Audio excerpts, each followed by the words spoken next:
Arafat vodiysiga kelishlikdan maqsad Arafat o'zi nima?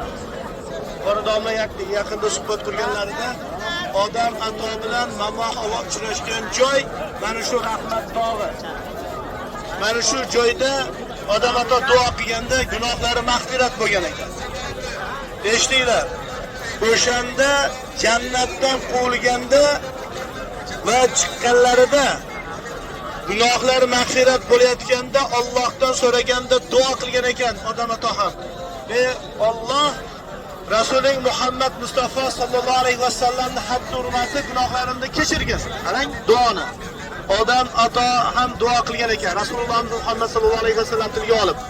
Shunda gunohlar mag'firat qilib odam atodan so'ragan ekan. Sen qanday so'nggi ummatim Muhammad Mustafa sallallohu alayhi vasallamni bo'lishini bilding deganda, jannatdan chiqayotganimda qo'liganimda jannat eshigi tepasiga Muhammad Mustafa sallallohu alayhi vasallam deb yozilgan edi.